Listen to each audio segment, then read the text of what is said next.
Hey guys, how you doing? Today with another unboxing. First of all, watch it today. Happy Energia Wednesday. I'm wearing my bronze Energia.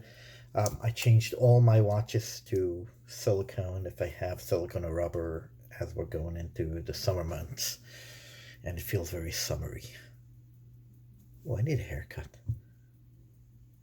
Yeah, I guess I should do that on my own time.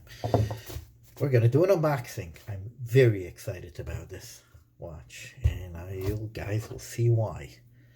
So I was really excited when I got the opportunity to get this watch, and I didn't even know at the time that this is even more special than I thought, because this uses a movement very rarely used by Vostok-Europe. Actually, very few watches from Vostok-Europe had this movement. And we're going to go into details in a second. So, first of all, thank you, Brian Duncan, for the knife. I love this thing. So here's the watch I got from Mr. John Piper. The one. This is the one.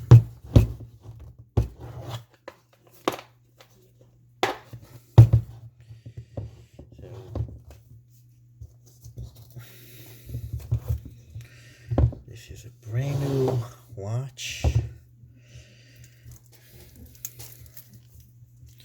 And you take out the plastics. First of all, this is how Vostok-Europe used to package watches a long time ago.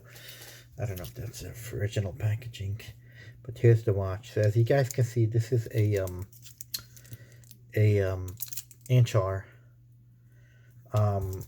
This is one of I believe 138 were made. Is that correct? Yes. So this is number 135 out of 138. This is a special edition watch. What's really cool about this is this uses a Miyota movement instead of a Seiko NH35. The reason why this uses a Miyota movement is back then the Seiko movement was the NH25. The NH25 had a major flaw. It was an excellent movement, but it had a major flaw.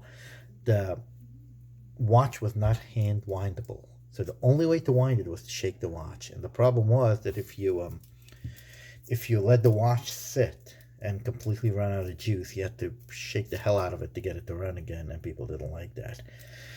There was no way winding the stem wouldn't do anything. So people were complaining about that. So Vostok-Europe tested this Miyota movement 8125, or was it 8115, I think. The reason why they didn't go with 8115 is for two reasons. First of all, it has a stutter in the, say, of course it's not going to do it now. It stutters in the second hand. Technically, that's a good thing for the watch, because the fact that it has play makes it last longer, and it's a whole another discussion. But people didn't like that stutter. It will stop and for a couple of seconds and start again and catch up. It's not a flaw. This is the way this movement is designed. Actually, several other movements, including Vostok movements, do that. From what people who know watches will say, that's a good thing. But people didn't like that.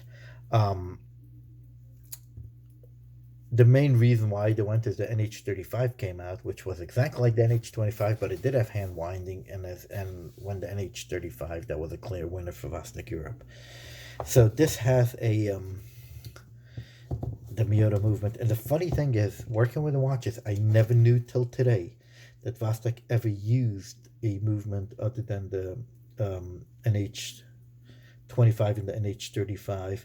But if you're looking at this manual on page 23, here is the movement. So I've never even seen this manual. This is all news to me.